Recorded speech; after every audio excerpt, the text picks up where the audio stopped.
ఆదిలాబాద్ పట్టణం నడిబొడ్డునున్న గణేష్ థియేటర్ కూల్చివేతకు రంగం సిద్ధమైంది. ఈ మేరకు నిన్న సాయంత్రం అత్యవసరంగా సమావేశమై మున్సిపల్ కౌన్సిల్లో నిర్ణయం తీసుకున్నారు.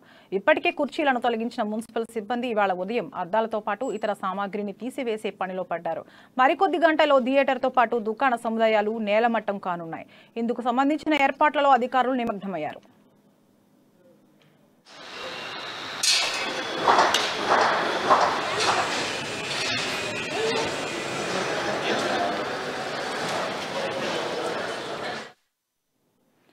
అప్పటి మున్సిపల్ పాలకవర్గం 2022లో శ్రీ వెంకటేశ్వర ఎంటర్ప్రైజెస్ కు 15 సంవత్సరాల పాటు లీజుకి ఇస్తూ తీర్మానం చేసింది.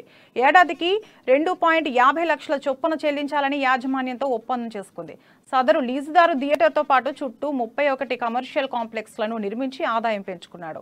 2017లో ఈ లీజు గడువు ముగిసింది. దీంతో లీజుదారు మరో 20 సంవత్సరాలు లీజు పెంచాలని కౌన్సిల్కు విన్నవించుకున్నాడు. ఈ పూర్తి నివేదికను 2017వ సంవత్సరంలో మున్సిపల్ అధికారులు ప్రభుత్వానికి సమర్పించారు. పురపాలక చట్టం ప్రకారం మరో 20 ఏళ్లు లీజుకు ఇవ్వడానికి నిబంధనలు వర్తించినందున అధికారులు యాజమాన్యానికి నోటీసులు అందజేశారు. ఈ విషయమై యాజమాన్యం కోర్టును ఆశ్రయించి స్టే ఆర్డర్ తెచ్చుకున్నారు. దీన్ని సవాల్ చేస్తూ పాలకవర్గం కోర్టు మెట్లెక్కింది. మున్సిపల్ చట్టం ప్రకారం 35 సంవత్సరాలు లీజుకు ఇవ్వరాదన్న నిబంధన మేరకు జిల్లా న్యాయస్థానం ఆ స్థలాన్ని తిరిగి స్వాధీనం చేసుకోవాలని పురపాలక సంఘానికి ఉత్తర్వులు జారీ చేసింది. ఈ నేపథ్యంలో పురపాలక అధికారులు 2021 నవంబర్ 10న థియేటర్తో పాటు దుకాణ సముదాయాలను స్వాధీనం చేసుకున్నారు.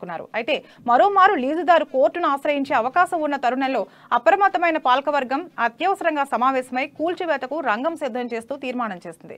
ఎజెండాను ప్రవేశపెట్టగా మెజారిటీ సభ్యులు ఆమోదం తెలపడంతో ఉన్న ఫలంగా రంగంలోకి దిగిన మున్సిపల్ సిబ్బంది వివరాలు నమోదు చేసుకుని థియేటర్లోని కుర్చీలను తొలగించారు.